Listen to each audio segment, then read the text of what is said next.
Oke, jadi pertama-tama saya ucapin terima kasih banyak atas kesempatan ini.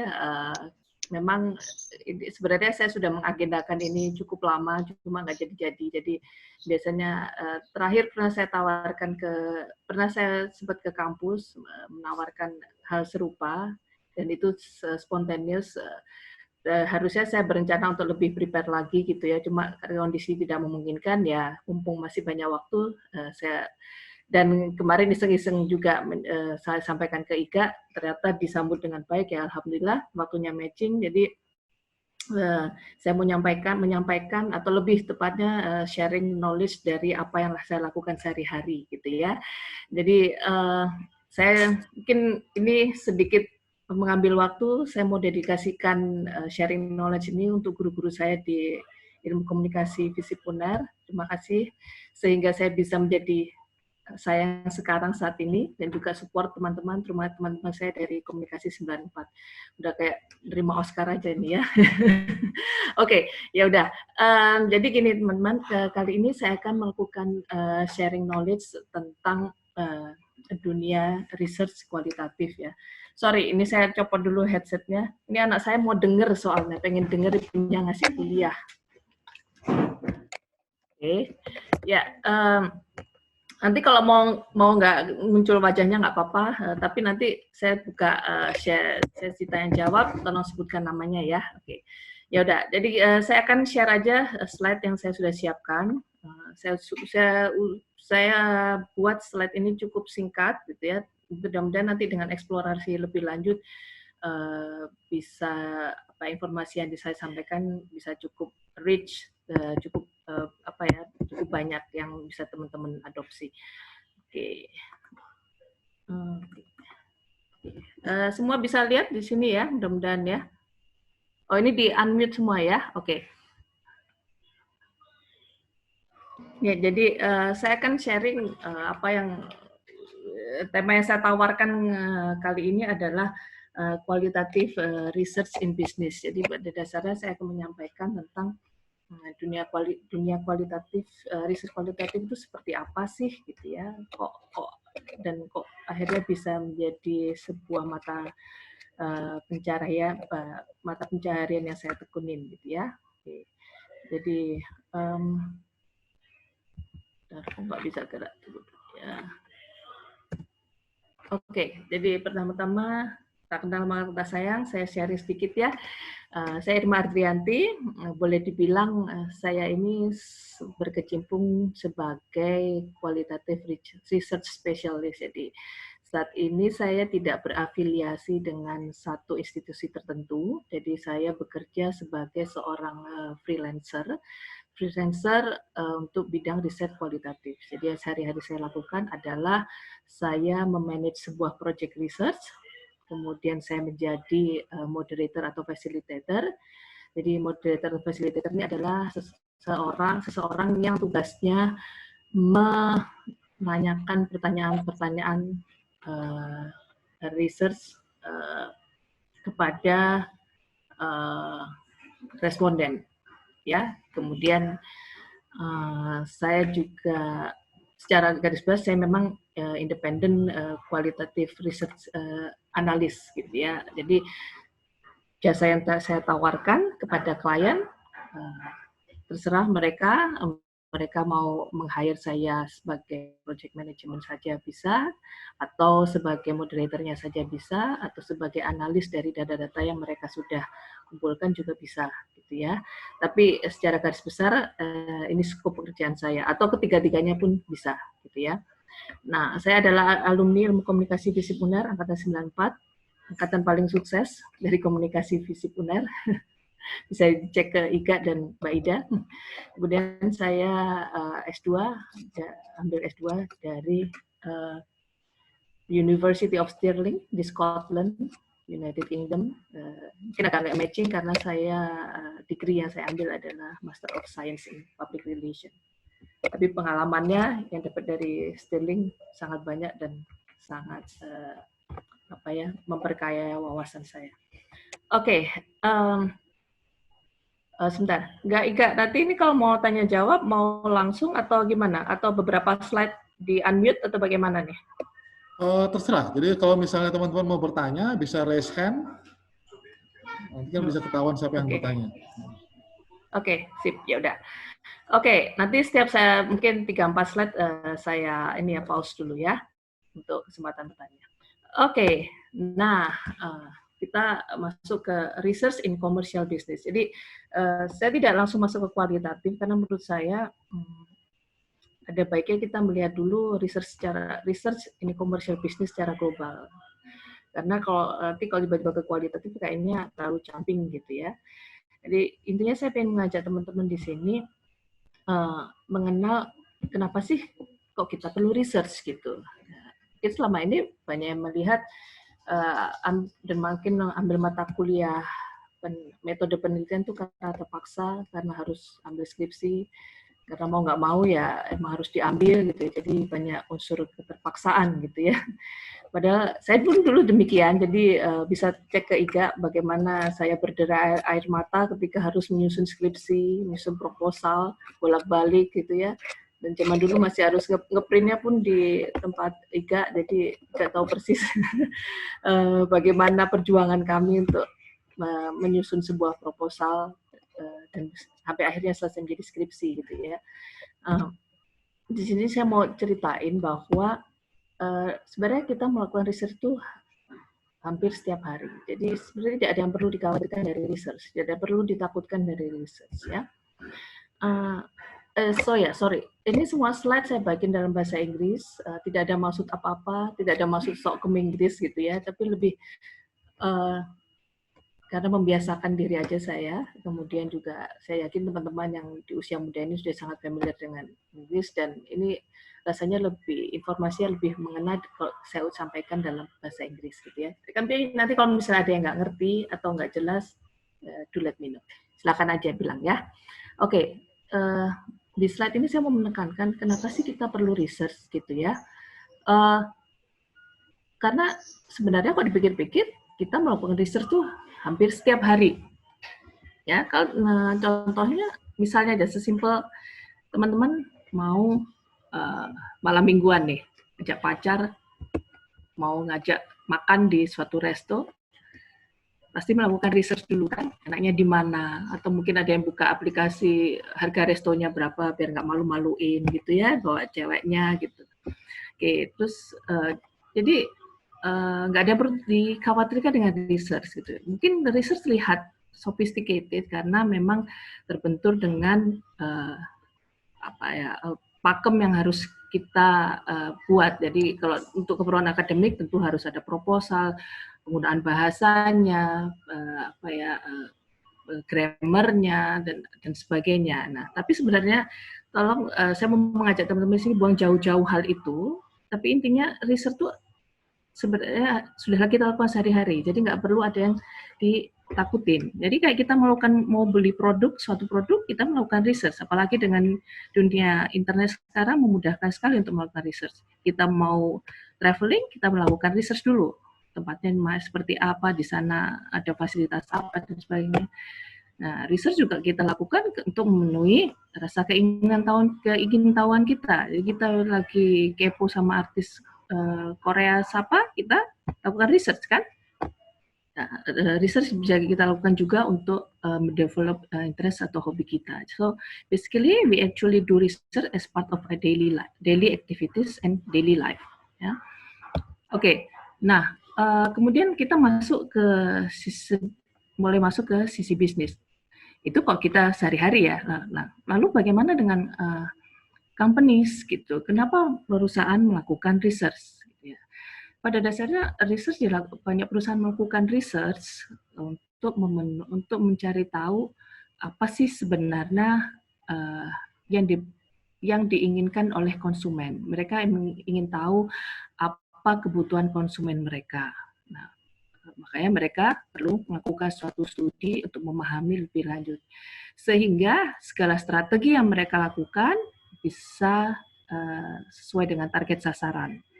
Jika target sasaran mereka tercapai, tentunya jobs atau tugas yang diperintahkan kepada mereka atau tugas dari sebuah company itu dapat terdeliver. gitu ya.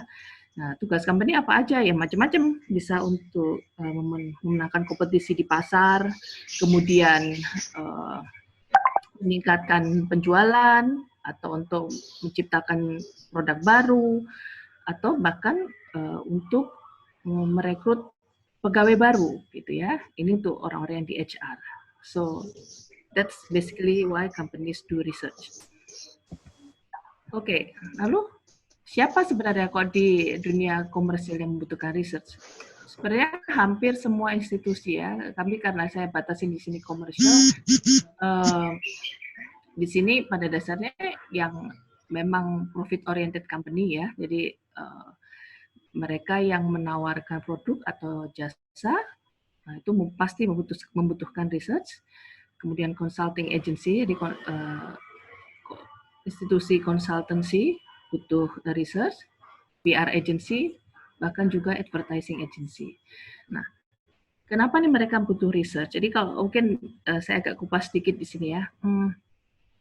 Untuk perusahaan-perusahaan yang memproduksi jasa atau barang, mereka membutuhkan research pada dasarnya untuk mencari tahu ya kebutuhan konsumen mereka gitu ya, respon konsumen mereka, atau bahkan mereka ingin mencari tahu peluang apa yang bisa mereka kembangkan dari produk atau jasa mereka.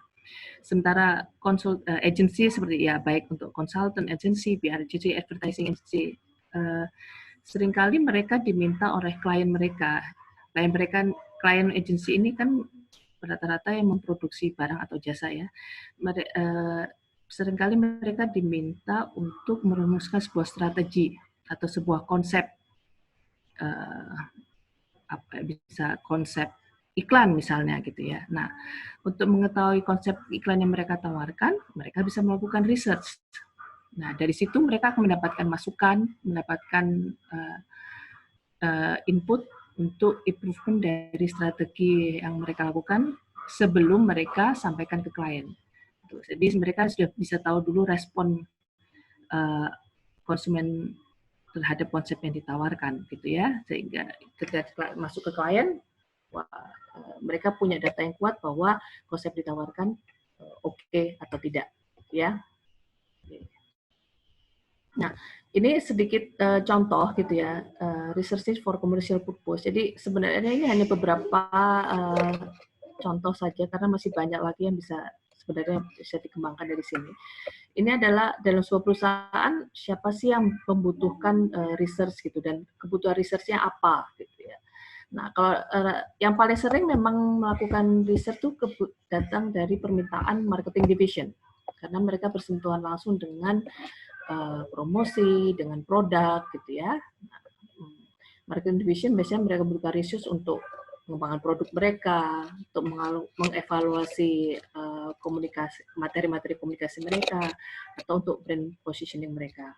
Nah, sales division juga perlu tahu, karena mereka seringkali, kenapa ya sales atau penjualan kita di tahun ini itu menurun? Ada apa sih sebenarnya? Di situ mereka biasanya butuh research, ya. Communication division, gitu ya, internal public relation, biasanya bisa melakukan research untuk mencari, mungkin mereka mau mengubah logo mereka, mereka bisa mencari tahu respon stakeholders mereka, konsumen mereka, kalau logonya begini menarik apa enggak ya, nah, bisa dilakukan research juga. Dari pihak HR, perlu research juga, kan, dan saya pernah melakukan research untuk human resources, jadi ada pada saat itu, ada sebuah perusahaan fast moving consumer goods, mereka ini punya problem tentang perekrutan karyawan. Jadi mereka merasa bahwa kenapa karyawan yang masuk ke mereka kok nggak betah untuk bekerja berlama-lama di perusahaan tersebut. Jadi mereka ingin tahu sebenarnya aspirasi dari atau minat dari para pelamar itu sebenarnya apa sih supaya mereka tertarik dan masuk ke perusahaan mereka dan mau bertahan lama untuk bekerja di perusahaan tersebut. Ini studi yang menarik sekali.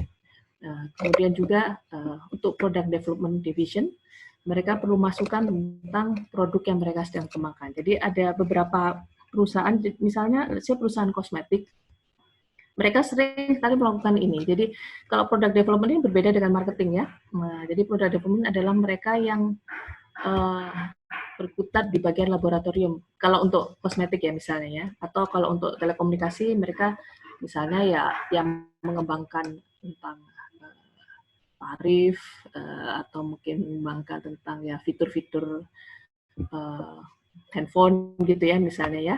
Nah, saya ambil contoh kasus yang tadi, yang perusahaan kosmetik itu. Jadi ketika dari pihak lab itu mau meluncurkan sebuah, let's say apa, shampoo, ya. Mereka pengen tahu nih, apakah shampoo ini sudah sesuai harapan konsumen gitu. Jadi saya sempat melakukan tes atau melakukan research untuk mereka dengan cara kita undang konsumennya, kemudian kita minta konsumen itu mencoba produk shampoo-nya, gitu ya. Jadi mereka disuruh pakai shampoo, ya tentunya disuruh mandi, tapi mandinya tetap pakai baju ya. Jadi mereka coba produknya, kita videoin, kemudian kita tanya-tanya, karena untuk kepentingan orang laboratorium, ini harus sangat detail tentang produknya. Jadi mereka pakai produknya seberapa. Kadang-kadang konsumen hanya bilang ya setangannya itu setangan seberapa. Menurut mereka warnanya bagaimana, cairnya cukup atau tidak, atau terlalu kental, kemudian busanya cukup atau tidak. Nah, terus bisa diratakan dengan mudah enggak? Jadi sampai sedetail itu research bisa melakukan, ya. Menarik sekali. Oke, ada yang mau bertanya dulu? Mau dibuka pertanyaan dulu? Enggak? Silakan kalau mau bertanya, Resan, itu Bianca. Ya, silakan Bianca. Selamat siang sebelumnya. Ya, selamat siang. Hal yang ingin saya tanyakan, di era industri 4.0 ini, apakah ada pergeseran atau perubahan fungsi bagi pelaku kualitatif research mengenai diberlakukannya big data? Atau big data salah satu tools untuk melakukan kualitatif research? Terima kasih. Sekian pertanyaan dari saya. Oke. Big data, ya, memang sekarang eranya big data ya, dan itu challenge terbesar kita. Memang sudah mulai ada kekhawatiran di dunia research gitu ya. Cuma gini, karena kebetulan saya berkecimpung di dunia kualitatif, dan dari perbincangan teman-teman kemarin, kualitatif belum terlalu sekhawatir teman-teman di kuantitatif. Terus terang begitu. Karena apa? Karena di kualitatif ini sebegitu uniknya dan sebegitu melibatkan aspek manusia di dalamnya, kualitatif masih belum masih punya harapan yang besar ke depannya. Karena kalau kuantitatif ya, karena kan kuantitatif sudah semuanya rely on system, rely on computerized based system gitu ya. Nah, jadi makanya mungkin ini kesempatan buat teman-teman untuk mungkin bisa melirik kualitatif ke depannya gitu ya. Nah, karena ya memang sekarang apalagi dengan kondisi seperti ini, memang kualitatif beberapa tools mulai tergantikan dengan seperti semua by online instead of tatap muka langsung gitu ya. Itu challenge tersendiri. Cuma tetap aja kualitatif ini so far masih punya potensi yang besar ke depannya. Kalau kuantitatif ya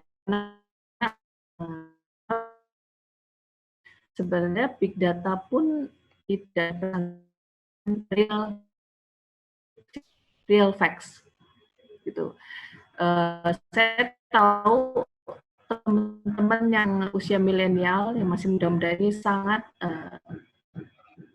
suka enjoy dengan big data karena mudah, sudah tersedia, dan ya tinggal ambil mungkin gitu ya. Cuma hati-hati sekali karena sebenarnya itu tidak merepresentasikan real fact gitu. Jadi akan tetap lebih baik untuk melakukan research yang sifatnya adalah sifatnya spesifik dengan kebutuhan ya dari objektif kebutuhan yang diperlukan dari perusahaan masing-masing. Gitu, Bianca? Sudah Bu, terima kasih. Cukup? Oke. Ada lagi? Lanjut dulu. Lanjut ya. Oke. Sebentar. Aku belum share. Tunggu ya. Oke, ini pada ngantuk nggak ya? Mudah-mudahan nggak ya. Tunggu. Saya mau bertanya. Boleh. Siapa nih? Sebutkan namanya. Boleh? Nggak kelihatan ini mukanya. Yang mana? Siapa nih ya? Siapa nih yang nanya nih? Revanya. Revanya. Iya, saya yang present. Oke, sip. Silakan. Iya, saya mau melanjutkan tadi pertanyaannya Traviata sih. Saya kurang ngerti yang ketika dibilang big data itu kurang faktual dan penelitian kualitas membutuhkan data yang lebih faktual itu tadi. Tapi mungkinkah kalau misalnya big data itu justru lebih jujur karena mungkin si respondennya nggak sadar bahwa sedang diobservasi, jadi sehingga tidak menimbulkan dia itu ngerasa kayak oh diobservasi dan dia itu punya kuasa untuk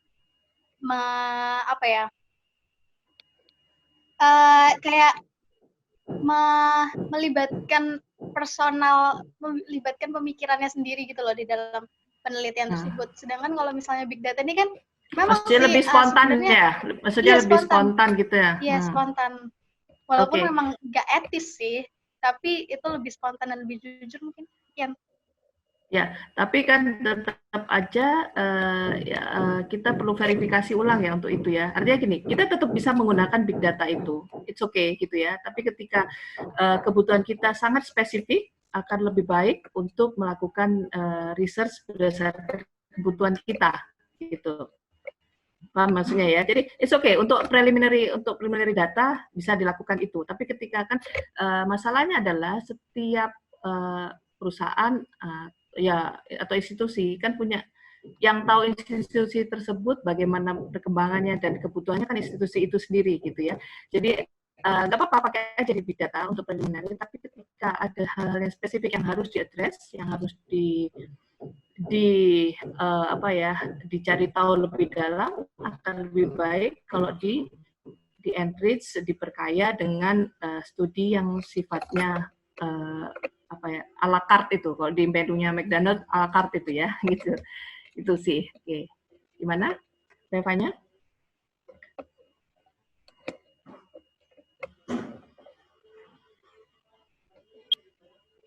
Udah menjawab atau masih ada yang mau ditanyakan lagi?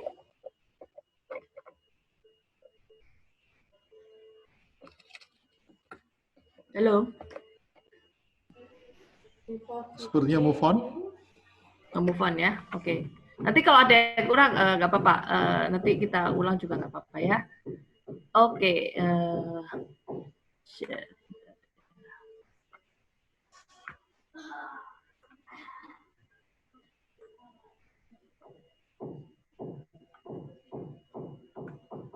Oke. So, ini basically untuk mencari, ini masih general ya, tapi karena gini, kenapa saya perlu sampaikan ini, karena basically maupun kuantitatif maupun kualitatif, cara mengeksekusi sebuah project itu sebenarnya sama aja. Jadi intinya, how company conduct research, jadi ada pihak klien gitu ya, ini mau kuantitatif maupun kualitatif sama, jadi ada pihak klien yang punya inisiatif melakukan research. Kemudian ada dua opsi, klien bisa mengkontak agency, research agency, di mana dari research agency nanti kemudian develop proposal, kemudian agency akan menyiapkan tools untuk research-nya. Tapi bisa juga dari pihak klien melakukan sendiri research-nya, gitu ya. Karena jadi gini, seorang researcher itu ada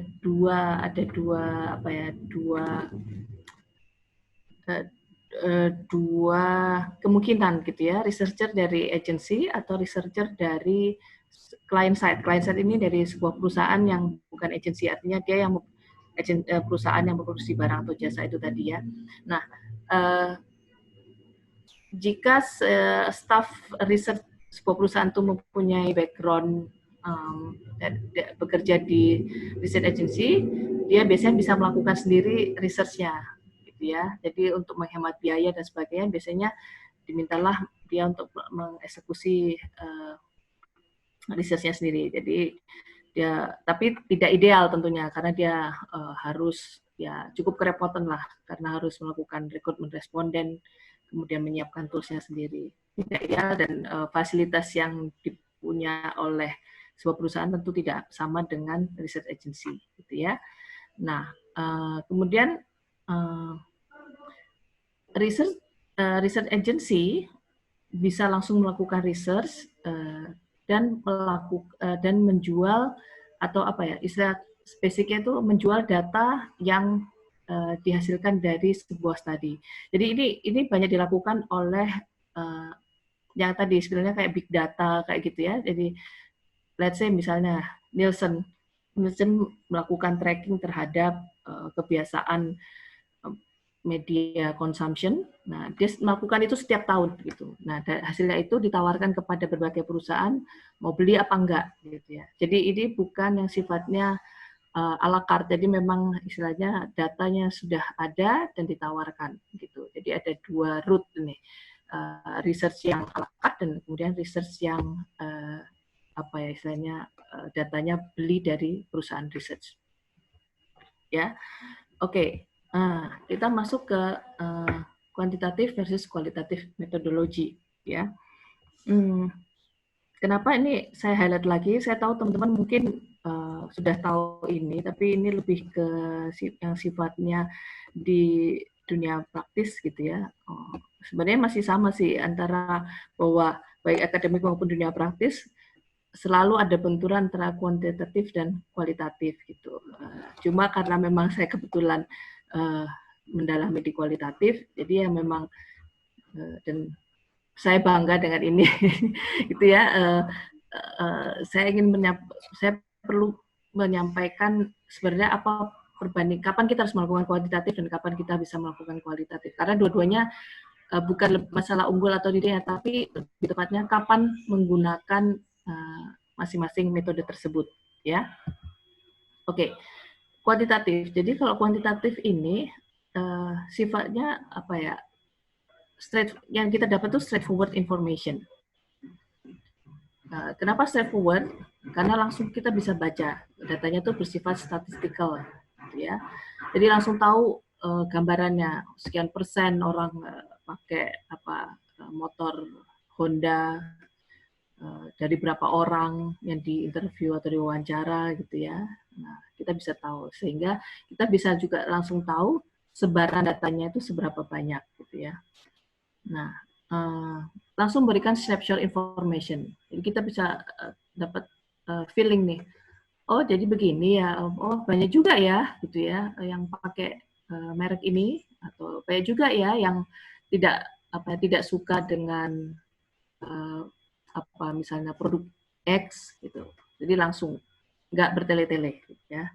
Nah, akan tetapi yaitu tadi seperti teman-teman tahu datanya nggak dalam. Jadi kalau kita bicara kuantitatif, kalau kita misalnya tanya kenapa sih kamu suka nongkrongnya di McD gitu ya, itu kuantitatif nggak bisa jawab. Walaupun ada pertanyaan bahwa alasan mengunjungi McD adalah itu. Tapi itu tidak akan bisa sedalam di kualitatif. Hanya bisa memberikan jawaban. Katanya ya sekian persen ngomong di McD lebih enak suasananya. Tapi nggak bisa dapat gambaran secara lebih detail apanya yang enak ya, apanya yang asik ya di McD. Oke, ya itu kuantitatif. Nah kalau kualitatif bagaimana? Ya. Kualitatif itu yang menarik dari kualitatif, it takes you go beyond the facts. Kita data bisa dapat banyak, bisa kita dapat data dimanapun kita bisa dapat data gitu ya. Tapi dengan kualitatif kita bisa memberikan cerita lebih dalam terhadap data yang kita sudah punya, gitu ya. Nah, dalamnya seperti apa sih, gitu ya? Nah, bisa mengcover breadth and depth scope of the study. Contohnya begini, let's say kita mau melakukan research tentang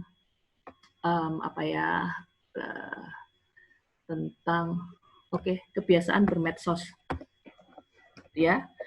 Nah, kebiasaan bermedsos ini sering saya lakukan, dan ini setiap project klien selalu minta saya menanyakan ini kepada responden.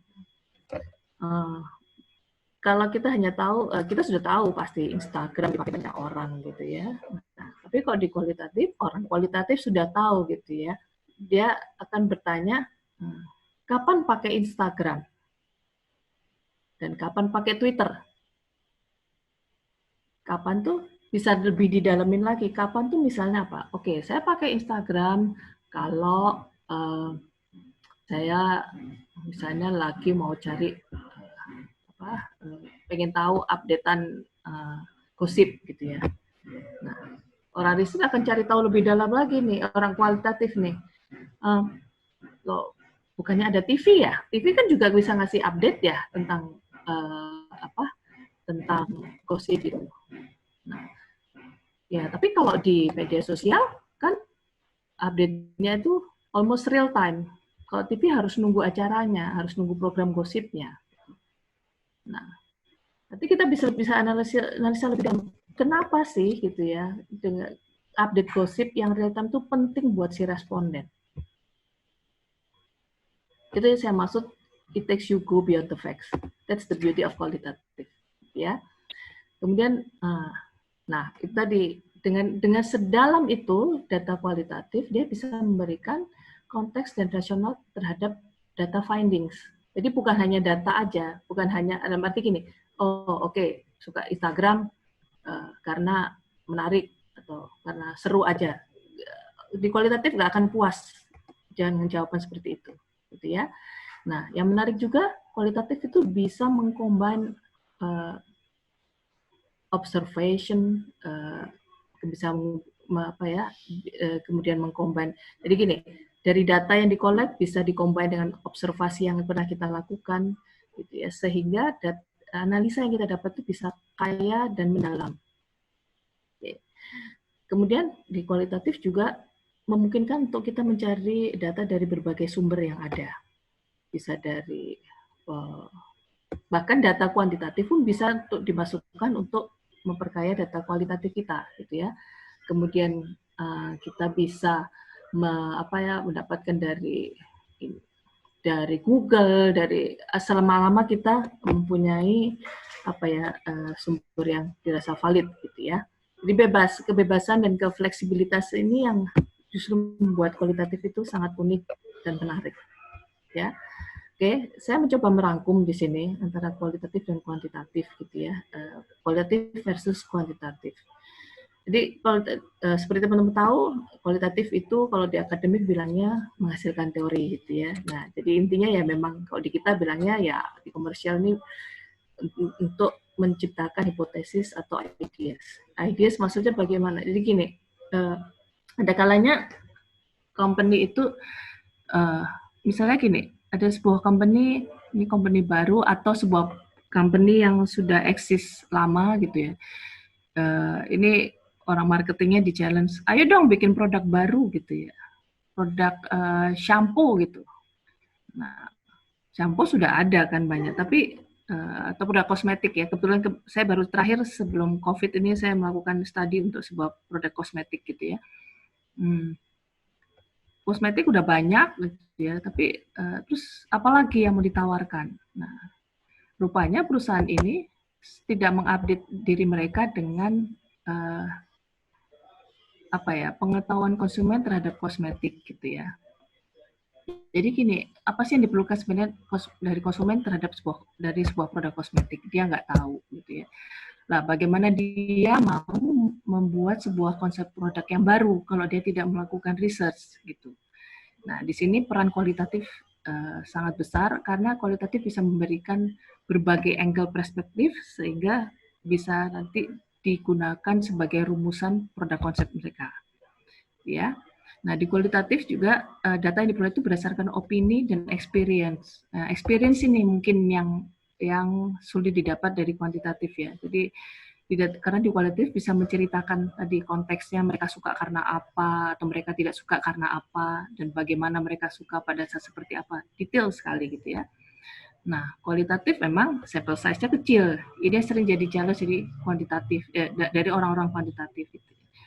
Nah, selalu ada pertanyaan, tapi kalau jawabannya seperti itu merepresentasikan nggak gitu ya? Nah, yang bisa kita sampaikan adalah paling tidak kualitatif sudah memberikan indikasi gitu. Memang idealnya sebuah research project terutama untuk hal-hal yang sifatnya baseline, yang fundamental seperti tadi saya bilang, jika klien belum punya dasar sama sekali tentang sebuah produk, kualitatif itu dilakukan dulu, kemudian dilanjutkan dengan kuantitatif. Itu idealnya. Tapi seringkali kan klien juga nggak punya budget gitu kan. Jadi makanya sebisa mungkin desain dari studi kualitatifnya itu memenuhi mendekati keterwakilan gitu. Walaupun tidak bisa seideal di kuantitatif. Tapi paling tidak dari kualitatif bisa memberikan indikasi bahwa ada pendapat atau opini konsumen terhadap sebuah fenomena atau terhadap sebuah suatu behavior, ya. Oke, kemudian yang menarik dari kualitatif adalah kita atau teman-teman nanti jika memang berminat masuk ke dunia research kualitatif, kita tuh menjadi bagian dari research-nya. Makanya kenapa saya alhamdulillah banget saya bisa masuk ke dunia kualitatif itu karena kita itu dilihat banget sebagai researcher gitu. Gini. Kalau di kuantitatif kan mungkin gini yang data processing bisa kita serahkan kepada orang dan sebagainya gitu ya. Tapi di kualitatif kita sebagai researcher kita yang harus melakukan sendiri research-nya. Sehingga kita ketika ditanya oleh klien kita bisa menceritakan ini loh yang terjadi, ini loh yang dialami oleh konsumen gitu. Jadi kita bisa bisa menjadi konsumen karena kita terlibat di dalam research itu sendiri, ya. Data yang diperoleh melalui open-ended question, memang ini challenge banget, terutama buat biasanya ini cowok-cowok kurang telaten ini kayaknya ya memahami data kualitatif karena datanya tuh katanya banyak dan tidak terstruktur, kadang juga mungkin berupa kata-kata aja gitu ya, tapi sebenarnya nanti by the time itu bisa dilatih untuk mengorganize data kualitatif. Kemudian klien, pihak yang punya project ini, itu bisa ikut langsung mengobservasi fieldwork atau pelaksanaan research-nya. Jadi gini, mungkin nggak tahu teman-teman sudah pernah lihat proses kualitatif nggak, yang real kualitatif komersial. Jadi yang paling sering dilakukan itu kan focus group discussion. Jadi focus group discussion ini idealnya dilakukan di laboratory situation. Laboratory situation itu di mana responden diundang, kemudian beberapa responden gitu ya. Kita nanti ada seorang moderator seperti saya menjalankan diskusinya. Nah, mereka diundang ke sebuah tempat. Nah, tempatnya ini harusnya ada fasilitas one way mirror seperti ruang observasi gitu ya. Nah, di balik mirror ini, di balik kaca ini ada pihak klien yang mengobserv jalannya diskusi tersebut. Sehingga klien juga bisa tahu, oh seperti ini ya respon dari konsumen, sepertinya respon dari responden. Dengan mereka terlibat, mereka bisa mendapatkan feeling ini antusias nggak sih terhadap produk aku, atau ya kayaknya responnya biasa-biasa aja gitu ya. Itu menariknya dari kualitatif. Nah, gitu ya. Oke. Tapi bisa jadi memang kualitatif ini subjektif gitu ya. Memang tergantung kita bagaimana kita research-nya menginterpretasikan data-data yang kita dapat gitu. Nah, ini sebenarnya jadi challenge sekaligus sebenarnya memang ini nilai jual kita gitu. Dan sekali lagi kalau di kualitatif itu memang yang dilihat adalah personnya, researchernya. Selalu ditanya gitu. Ini siapa yang analisa? Ini siapa yang moderatorin? Jadi person to person memang dilihat. Beda dengan kuantitatif gitu ya. Oke, nah kemudian hasil atau report yang disajikan memang cenderung sifatnya deskriptif, nggak straightforward. Jadi agak challenging buat pembacanya dalam waktu singkat. Jadi benar-benar harus dipahami, diresapi. Jadi kalian perlu pakai hati kadang-kadang. Dibuat teman-teman yang suka pakai hati untuk memahami sesuatu. So, qualitative welcomes you guys. Ya, oke. Nah, dan sekali lagi datanya tidak straightforward. Kalau kuantitatif ya kebalikannya, gitu ya. Itu idealnya dia dilakukan kualitatif dulu, kemudian kuantitatif sehingga hipotesisnya untuk dikonfirmasi melalui kuantitatif. Datanya itu disimpulkan berdasarkan angka, gitu ya. Ya sampel size-nya besar sehingga terkesan mewakili populasi tertentu. Okay. Kemudian datanya diperoleh melalui pertanyaannya sifatnya close-ended, cenderung objektif, tapi cenderung kalau saya bilang sih ini pendapat personal, cenderung kuantitatif cenderung lebih rigid dan kurang fleksibel gitu. Karena jadi kadang-kadang saya membaca mungkin hasil survei di mana gitu ya, kayak kemarin hasil survei kemarin kayaknya Kementerian Perhubungan bikin bikin survei tentang kemungkinan mudik atau sebagainya. Itu sebagai orang kualitatif saya bacanya kok cara bertanya begini ya gitu ya. Jadi kadang terlalu baku juga gitu ya, sehingga kurang asik gitu saya bilang gitu ya. Oke, kemudian datanya sangat statistik gitu, ya itu tadi kurang bisa memberikan konteksnya dalam konteks seperti apa jawaban itu diberikan gitu ya. Akan tapi ya again straightforward, quantitative data very straightforward information. Oke, ada yang mau ditanyakan dulu sampai sini?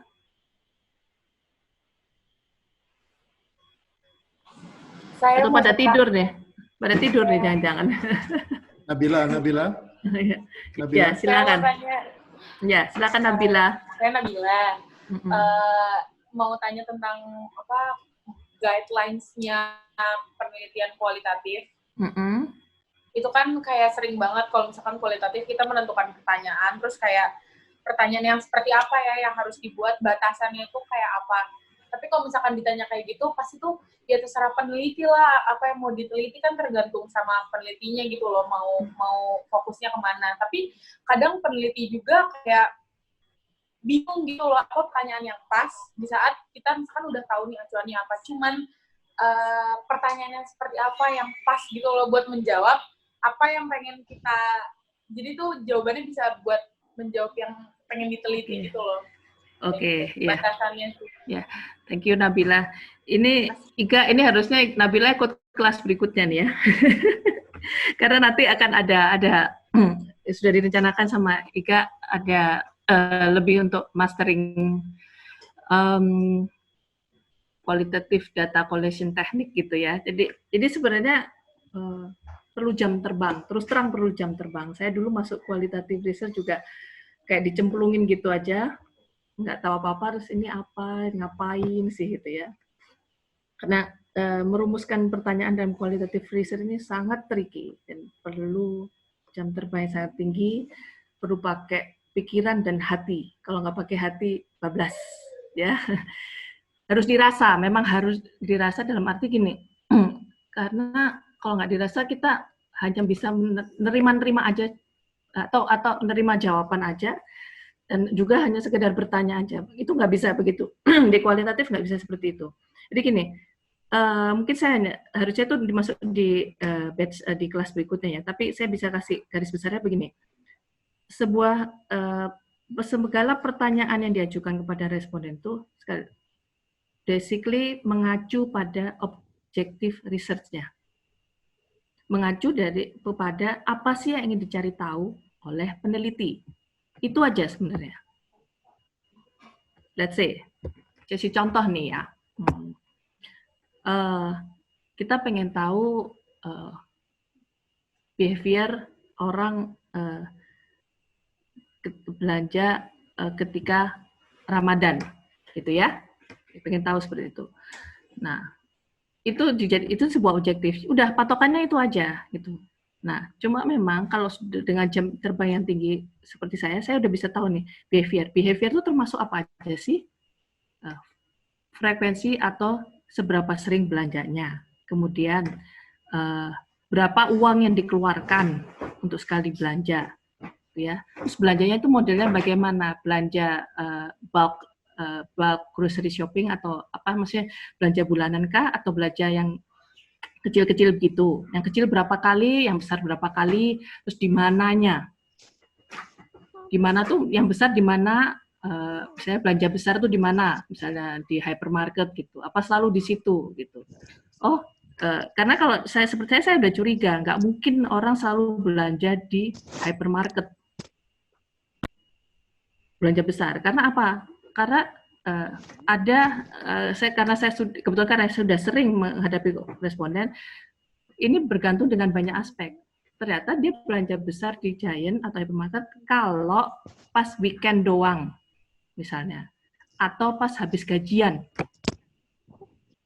Nah, tapi ketika nggak gajian dan dia harus belanja besar, bisa jadi dia ke grosiran.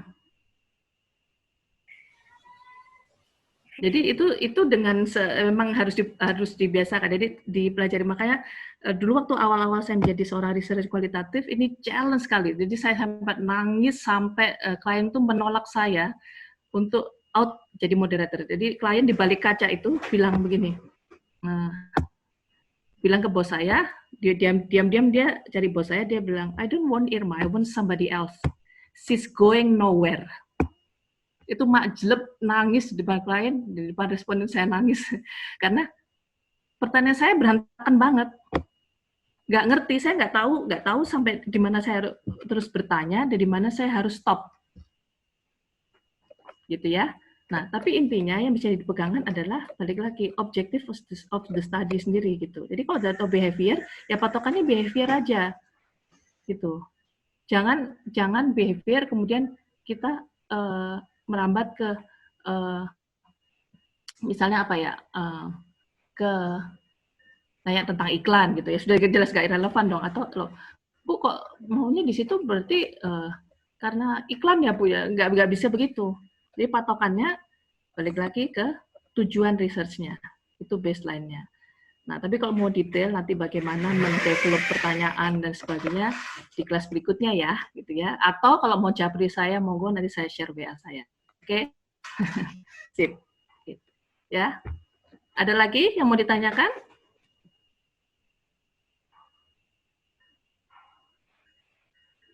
Mudah-mudahan nggak boring ya. Oke, lanjut dulu ya kalau gitu ya.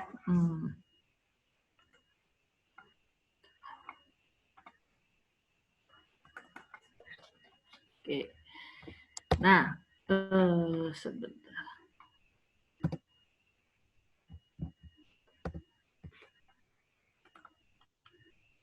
Oke, ya. Ini tadi saya contoh aja ya. Ini buat teman-teman. Jadi gini, ini mungkin terkait dengan tadi pertanyaan beberapa teman.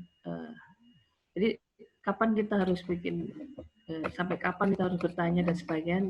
Nanti ada kaitannya ke sini nih ya. Jadi ini salah satu salah beberapa contoh studi yang bagaimana kita menentukan ini kuantitatif atau kualitatif ya. Karena ada studi yang bisa dilakukan dengan dua metode itu, bisa kuantitatif atau kualitatif, gitu ya. Gini, kalau kita bicara tentang, misalnya ini contoh nih, customer atau employee satisfaction. Seringkali yang dilakukan memang kuantitatif. Udah jelas tuh, jadi kita pengen tahu, oh puas nggak bekerja di sebuah perusahaan X, gitu ya. Atau happy nggak kamu di perusahaan X? Oh, nggak happy gitu ya. Seberapa persen yang bilang happy, seberapa persen yang tidak happy. Jelas itu kuantitatif. Tapi bukan berarti kualitatif tidak dibutuhkan. Jika budget klien memungkinkan, kualitatif ini seringkali diikutkan dalam customer atau employee satisfaction untuk memperkaya data kuantitatifnya. Jadi ini memang agak terbalik gitu ya. Karena itu tadi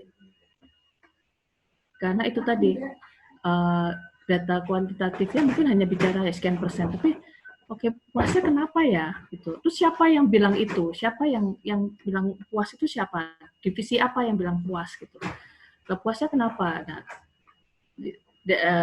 kualitatif bisa digunakan untuk memperkaya data kuantitatifnya. Oke, nah terus seperti tadi shopping behavior during Ramadan ini lebih ke kualitatif. Karena apa?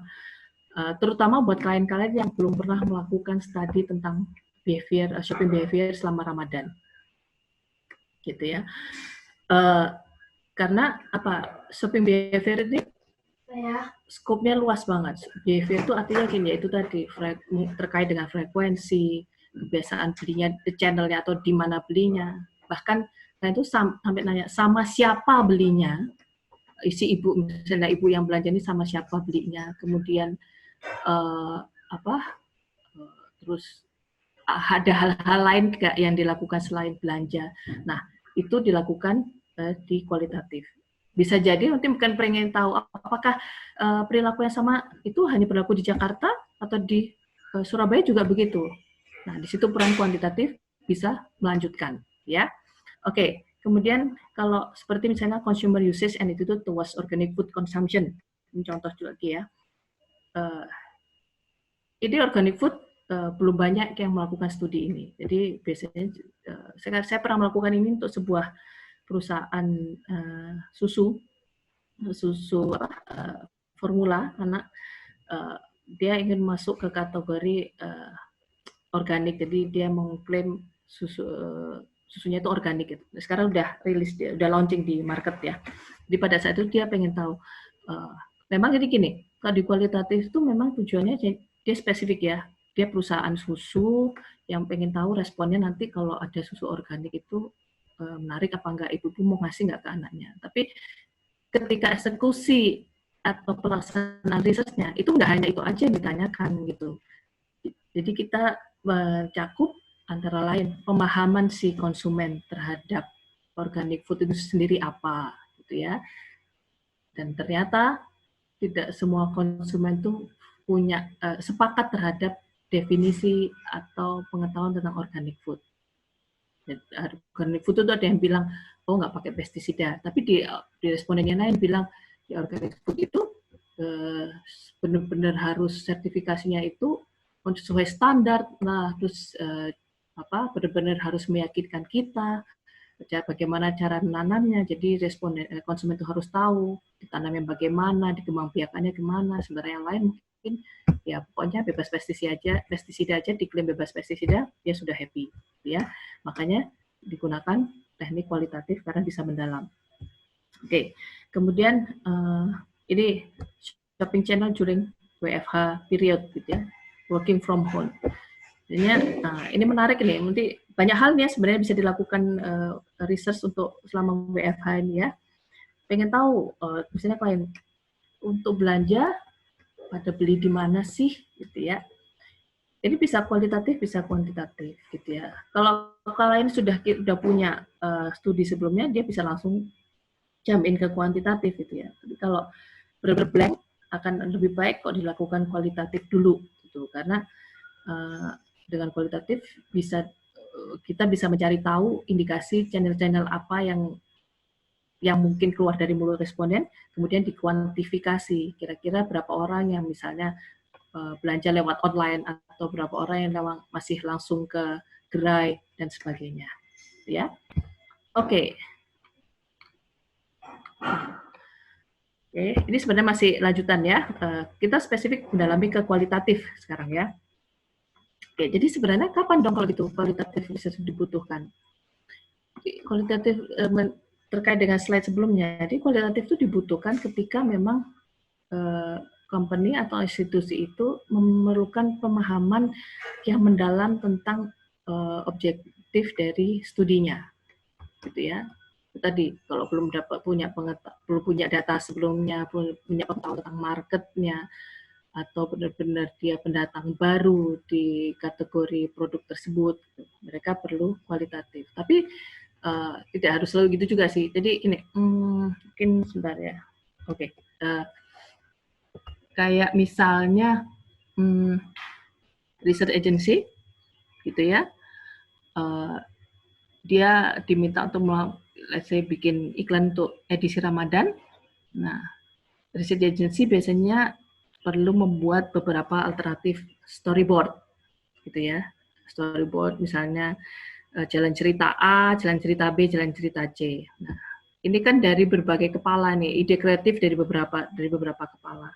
Nah, mereka hanya dapat brief dari klien bahwa ceritanya harus lucu misalnya, terus harus nunjukin produknya, tapi jangan kelihatan banget, nunjukin banget, nah pusing lah gitu ya. Makanya mereka biasanya advertising agency membuat beberapa alternatif storyboard untuk iklan Ramadan, dan iklan alternatif tersebut akan ditunjukkan ke klien gitu ya. Nah, advertising agency bisa minta jasa research gitu ya untuk mengetahui kira-kira yang paling potensial yang mana gitu dari storyboard tersebut. Let's say misalnya dari 3 itu mana sih yang paling disukain gitu ya. Bukan hanya yang paling disukain gitu ya, tapi juga mereka pengen tahu respon konsumen terhadap masing-masing storyboard seperti apa. Apakah cenderung positif ataukah negatif gitu ya. Nah, bisa jadi konsumen suka terhadap storyboard A gitu ya, tapi ternyata sukanya hanya di bagian depannya doang. Bagian endingnya mereka nggak suka. Gitu. Lalu apa yang harus diimprove dari storyboard tersebut supaya ketika dibuat lagi sudah lebih ready ya. Jadi deep understanding itu tidak melulu harus tentang klien tidak tahu marketnya seperti apa, tidak seperti itu. Tapi di barisan itu memang butuh opini yang lebih dalam dari konsumen, makanya dilakukan kualitatif, ya. Oke. Ada yang mau ditanyakan dulu di sini?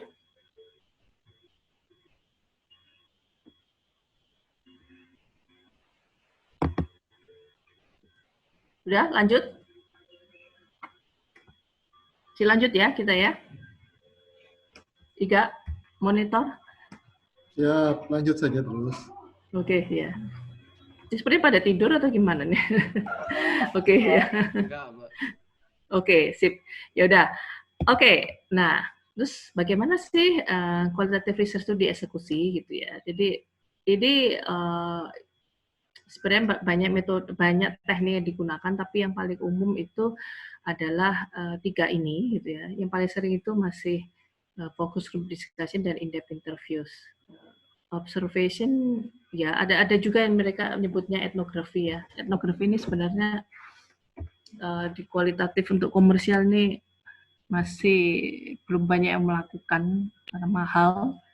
Jadi saya tidak cantumkan di sini. Tapi ada yang melakukan. Cuma saya sendiri masih pro dan kontra terhadap etnografi di komersial bisnis karena dari waktu S1 dulu saya tahu etnografi itu sangat detail dan mendalam gitu ya.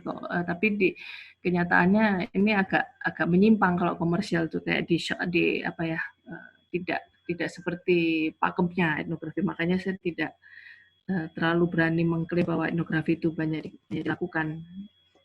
Di banyak research agency mengklaim dia menggunakan etnografi, tapi menurut saya sebenarnya itu bukan etnografi gitu ya. Jadi masih lebih kayak bisa ya, makanya saya bilang observation gitu.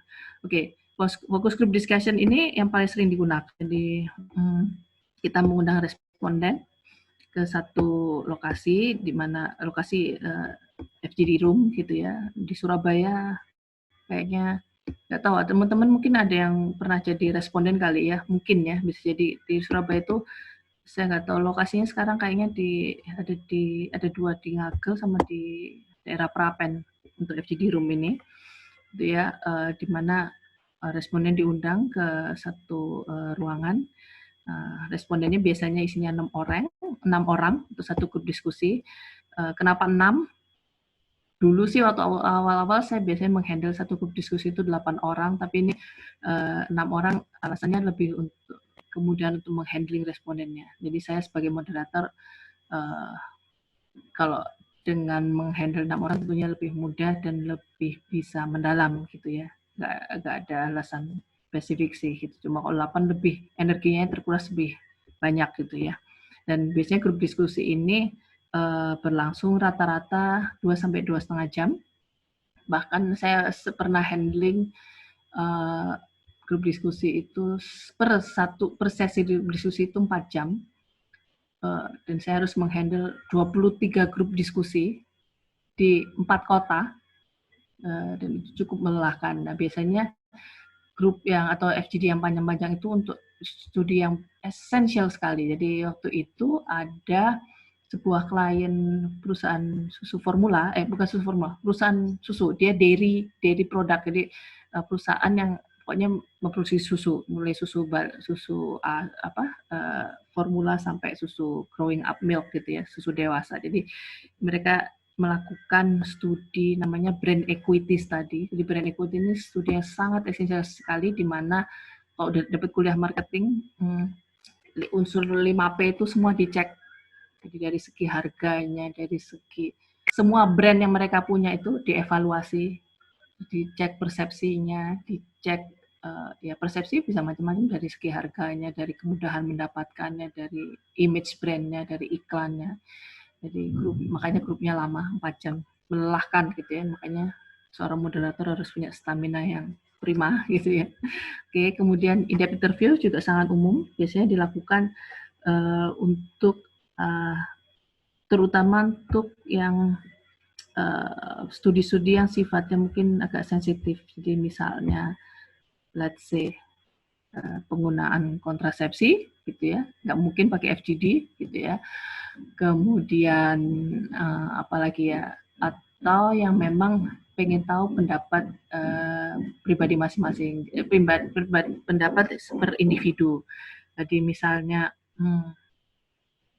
pertimbangan membeli rumah gitu ya, itu bisa dilakukan juga dengan in-depth interview gitu ya, karena mungkin status orangnya adalah orang dari status sosial ekonomi A gitu ya.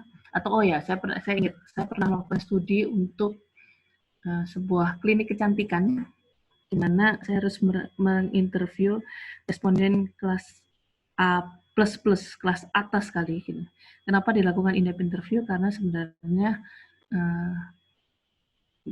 jadi gini, kalau untuk klinik kecantikan ini rupanya saya juga baru tahu, ini adalah isu sensitif buat para wanita kelas atas. Jadi mereka nggak pengen diketahuin mereka melakukan operasi plastik.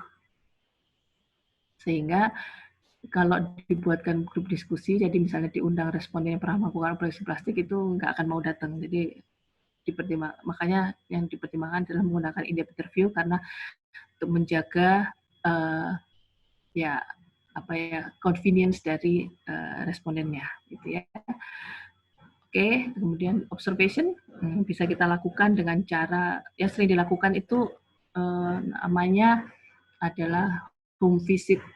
Sebenarnya itu lebih kayak in-depth interview sih. Cuma kita datangin rumah responden, kita ajak ngobrol di rumahnya. Kenapa di rumahnya? Karena dia dengan anggapan kalau responden diwawancara di rumah akan lebih nyaman, lebih natural gitu ya. Kita bisa melihat konteks kehidupan dia, dan ini tentunya akan berkaya data yang kita peroleh. Ya. Oke. Nah, ini tadi ya example of qualitative research yang sering dilakukan. Contohnya product concept evaluation. Jadi misalnya, jadi gini, ini cerita aja ya. Jadi mungkin contoh-contoh ini bisa membuka wawasan teman-teman. Banyak hal yang bisa kita lakukan dengan qualitative research. Jadi waktu itu saya pernah diminta untuk melakukan, jadi ada sebuah perusahaan makanan dari luar negeri mau masuk ke market Indonesia. Dia ingin masuk ke kategori snack, gitu ya. Snack, dia spesifik sekali dia bilang, snack untuk orang kantoran. Nah, snack ini dikonsumsi biasanya orang kantoran mulai lapar itu kira-kira jam 4 sore gitu ya. Nah, dia ingin memperkenalkan produk yang bisa memenuhi kebutuhan di jam-jam tersebut buat orang kantoran. Karena dia datang dari luar negeri, dia pengen tahu dulu dong kebiasaan orang Indonesia gitu ya. Orang kantoran Indonesia jam 4 sore. Enggak milihnya apa aja. Kita undang responden, kita tanya-tanya, langsung lemes kliennya. Karena apa? Rupanya para karyawan di jam 4 sore snacknya itu bukan hanya sekedar snack. muncullah di situ yang namanya bakso, nasi goreng, siomay, ya, which is sama sekali, padahal konsep ini belum ditanyakan ke konsumen, lain udah lemes karena ini snacknya kok semuanya berat-berat ya. Jadi dia kemudian bertanya, ini berarti orang Indonesia itu sebenarnya makannya berapa kali gitu. Jadi hal-hal seperti ini yang yang menarik dari qualitative research itu. Oke. Jadi sehingga kita bisa tarik kesimpulan kalau tadi kita yang pernah, jadi saya ingat yang diperkenalkan pada saat itu sebenarnya dia ingin memperkenalkan misalnya es krim untuk jam 4 sore gitu ya. Ya nggak masuklah buat orang Indonesia, kurang nendang lah gitu ya. Atau mungkin semacam kayak puding gitu untuk orang Indonesia di jam 4 sore, orang kantoran nggak nendang. Jadi dan dari studi itu akhirnya dia harus mereformulasi produk konsep untuk kemudian dilakukan studi lanjutannya ya. Oke, kemudian juga ini yang akhirnya banyak dilakukan istilahnya jadi sekarang pun riset agency sudah banyak berubah, jadi dia membuat satu divisi khusus untuk UX, user experience study, di mana untuk melakukan evaluasi terhadap aplikasi, gitu ya. Nah, ini menarik nih karena aplikasi ini ternyata mereka masih rely on qualitative study. Karena apa? Ini based on experience. Jadi agak sulit kalau ya bisa kuantitatif hasilnya akan sangat superficial ya, akan sangat datar. Tapi kok dengan kualitatif kita bisa tahu responnya, kita misalnya minta responden untuk mencoba aplikasi, terus kita melihat reaksinya, body language-nya, kesulitannya ada apa enggak. Jadi gini, kalau mereka bilang sulit aplikasinya digunakan, mungkin itu mereka tidak perlu mengucapkan ini sulit gitu. Tapi dengan kita melihat reaksi dia, kok bolak-balik ke homepage itu berarti itu kita sudah bisa simpulkan berarti aplikasinya tidak user friendly gitu ya. Nah, kualitatif bisa memberikan lebih banyak findings untuk studi ini. Seperti tadi juga storyboard evaluation sudah saya sampaikan di depan ya. Jadi ini sekedar contoh aja studi-studi kualitatif.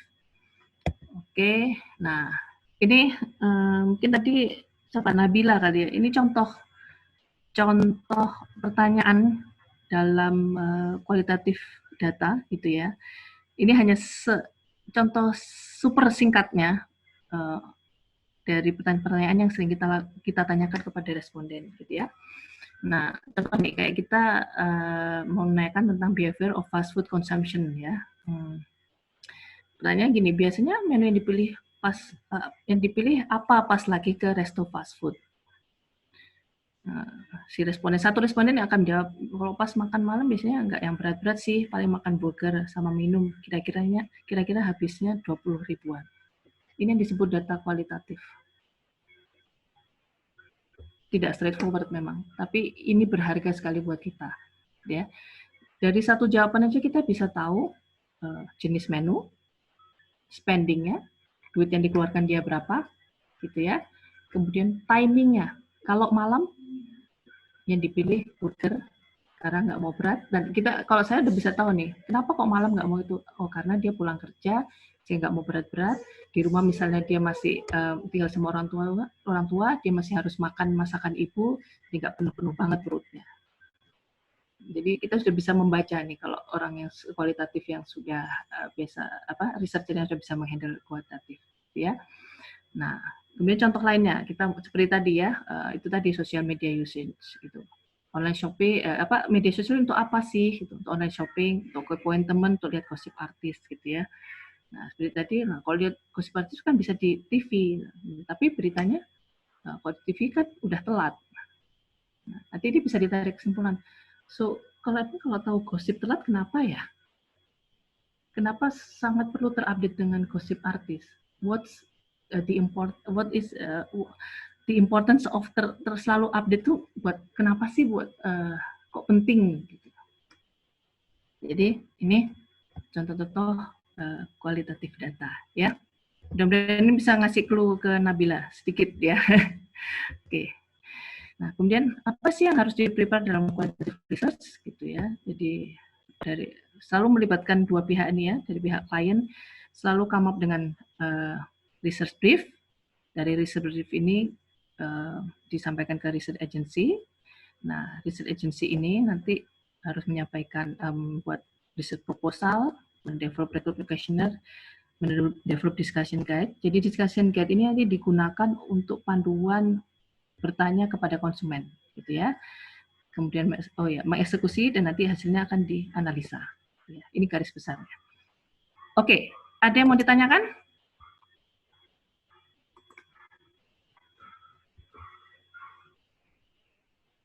Ada yang mau ditanyakan? Atau bingung?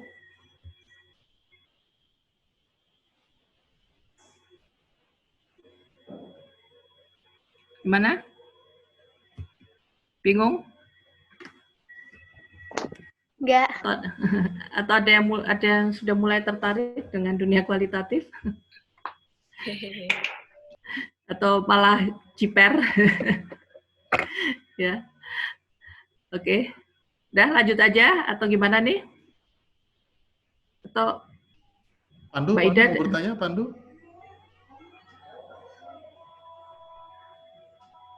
Pandu, Dimas, mau bertanya mungkin? Oh, enggak ya? Oke. Ini rata-rata sudah punya bayangan nanti skripsinya apa gitu ya? Berarti ya, udah mantep ya? Iya, sudah. Woi, hebat. Sudah, Bu. Alhamdulillah, sudah. Oke. Ya. Insya Allah. Insya Allah ya. Hebat Bertaruh nih. nyawa. Oke. Tapi masih ragu sih. Oh, masih ragu, nggak apa-apa. Itu proses. Saya dulu sampai harus menangis berapa kali baru nemu gitu ya, give up berapa kali baru nemu apa yang mau deskripsikan gitu ya. Oke, so far bagaimana teman-teman dapat gambaran nggak tentang research kualitatif ini? Masih ada satu subchapter yang saya mau sampaikan. Iya, dapat gambarannya. Aman, Dapat. aman. Aman. Aman. Aman. Okay. Aman terkendali. Menarik sekali soalnya. Menarik ya. Oke, ya sayangnya dulu di zaman saya ya kualitatif ini masih kami masih takut untuk melakukan karena ilmunya belum cukup. Tapi dengan sekarang hampir setiap hari melakukan ternyata asik kok, fun. Setiap hari. Setiap hari karena kerjaan kan. Seru tuh bukanya, Bu. Iya, seru kok, seru. Jadi ya nanti, di chapter berikutnya saya akan mengajak teman-teman mencari tahu kok mau jadi researcher kualitatif, gimana sih caranya, gitu ya. Oke, Mbak Ida, gimana? Mau lanjut aja? Lanjut ya.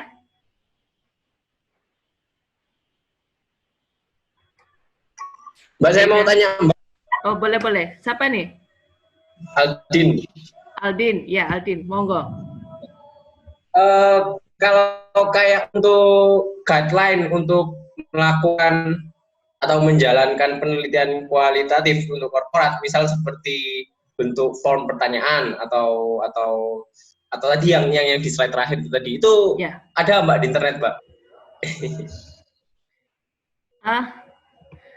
Ada, tapi itu kita nyusun sendiri atau sudah ada hal-hal seperti itu kita sendiri atau sudah ada yang menyediakan? Enggak. Jadi nanti kalau Aldin memang mau jadi qual researcher, itu salah satu job desk-nya Aldin. Dan terus terang itu penuh air mata ya untuk mendalamin itu ya. Karena tidak mudah, terus terang tidak mudah gitu. Karena itu melibatkan cara berpikir kita. Jadi kita harus tahu itu tadi objektifnya apa, kemudian apa yang kita mau tanyakan dan sedalam apa kita mau tanya. Jadi gini, itu yang kalau di research kualitatif kita sebutnya, tadi saya sudah sebutkan discussion guideline. Ya, discussion guideline ini mengatur aturan yang harus dilaksanakan ketika menanyakan pertanyaan, kemudian alokasi waktu, kemudian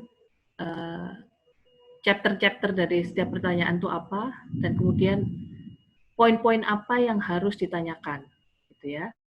Nah, sekedar sharing aja, discussion guideline ini, let's say misalnya, ini kira-kira aja ya, untuk 2 jam diskusi itu, bisa guideline-nya bisa 5-10 lembar pertanyaan. 5 lembar sampai 10 lembar pertanyaan. Itu harus kita bisa selesaikan dalam waktu 2 jam. Dan itu challenge terbesar buat seorang moderator, gitu ya.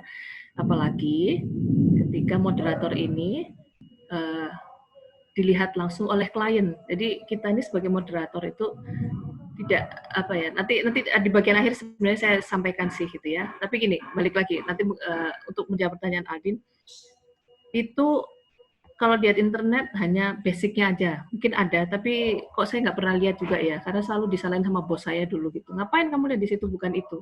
Dan selalu dibalikin saya berkali-kali gitu ya. Discussion guideline tuh bukan begini gitu ya.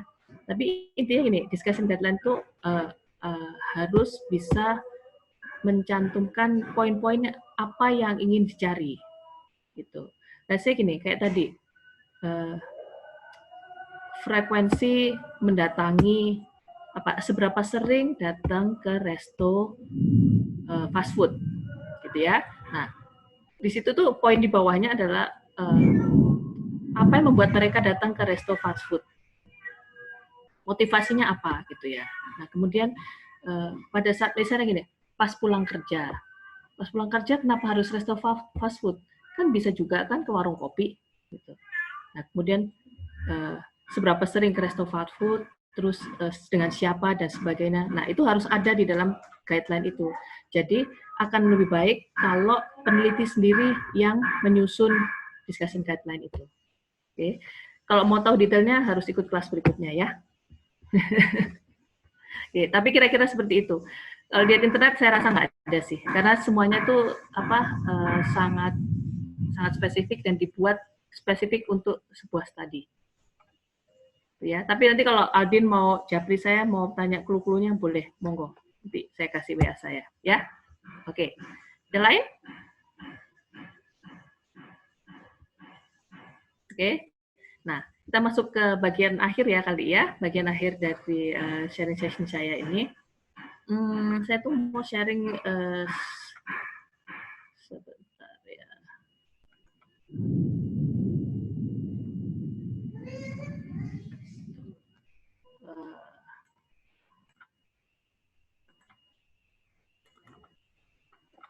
Tentang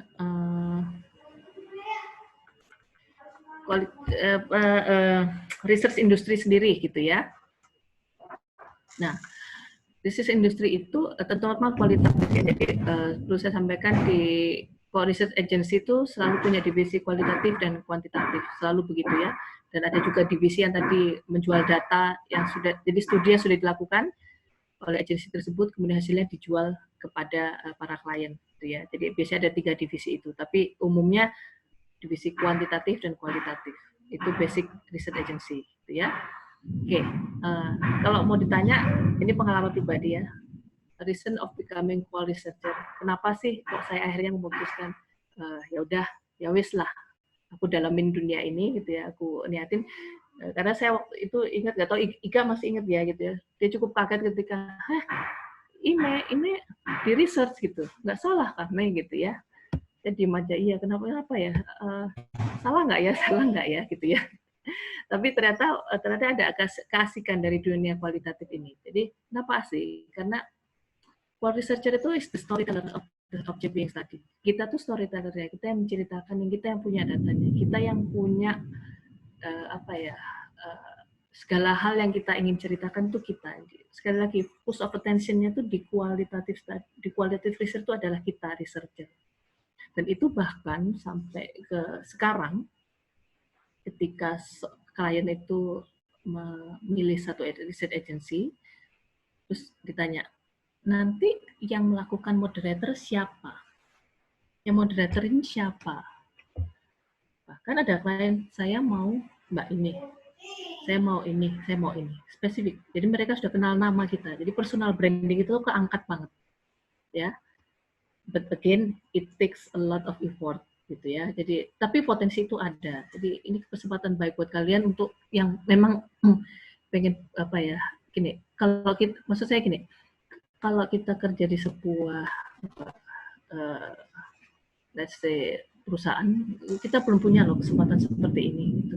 Tapi dengan menjadi qualitative researcher ini nama kalian tuh yang kalian tuh nggak perlu nompleng perusahaan, nggak perlu apa ya, nama kalian tuh sudah dikenal. Jadi nanti yang bikin report siapa, yang moderatorin siapa. Nah, makanya saya bisa survive karena alhamdulillah saya bisa menekuni ini gitu, dan saya berhasil menelateni pekerjaan ini gitu ya. Oke. Kenapa sih kita disebut storyteller sebagai quality researcher? Karena kita itu mata dan telinga dari apa yang kita pelajarin, apa yang kita dari research yang kita lakukan. Jadi klien itu kan misalnya dalam sebuah FGD satu sesi selesai, klien itu kan selalu minta, Mbak tadi gimana di dalam waktu grup itu? Menurut Mbak bagaimana? Jadi selain itu selalu minta seperti itu. Mereka tidak, bahkan mereka nggak bisa menyimpulkan kalau tidak mendapatkan apa ya istilahnya briefing dari kita sebagai moderator. So it's all up to us gitu loh. Kita membawa research itu seperti apa sehingga klien bisa yakin, ya. Oke. And in addition to that, additionnya banyak nih ya. Being a qualitative researcher itu gives you unique experiences gitu. Selalu ada hal baru yang kita pelajari. Hampir nggak pernah sama gitu loh. Kalau kuantitatif itu gimana ya? Menurut saya nih ya, kuantitatif itu sudah terprediksi, kita bisa tahu gitu ya. Misalnya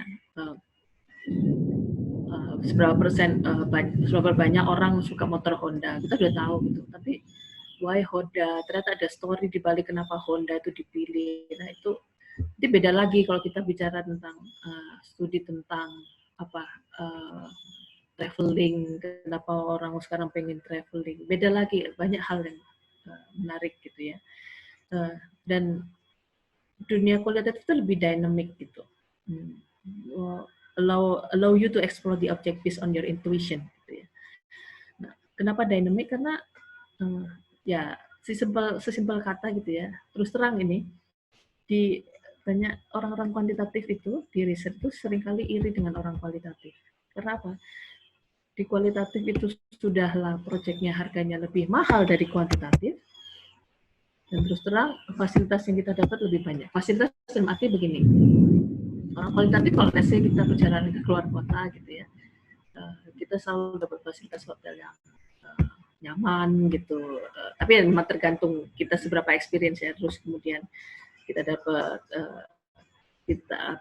selalu terbang dengan apa ya, fasilitas pesawat dan sebagainya. Orang kuantitatif selalu begitu karena memang kuantitatif ini harga proyeknya sudah lebih murah, jadi segala budgetnya ditekan gitu ya, segala aspek budgetnya ditekan.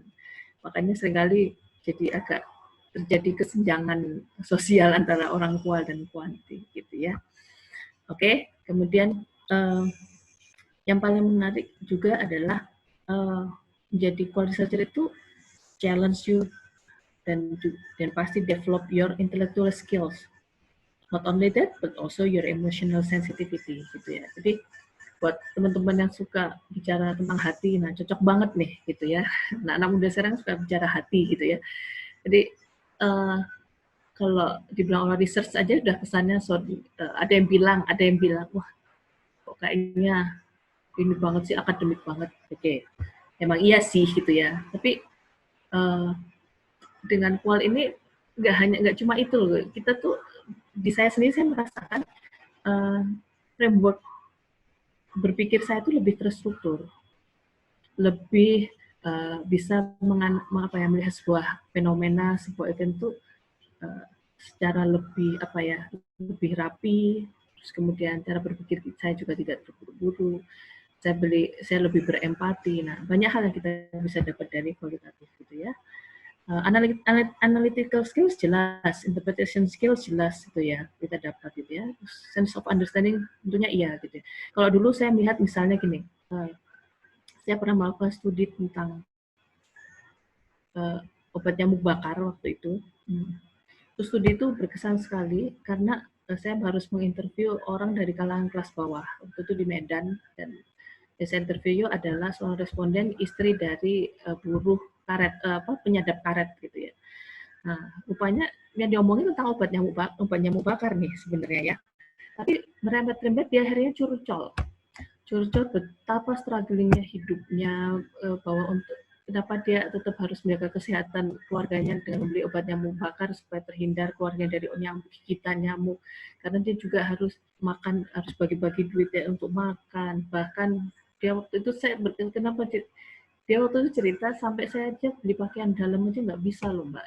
Jadi ada hal-hal yang seperti itu yang bikin menurut saya itu menarik sekali, ya. Oke.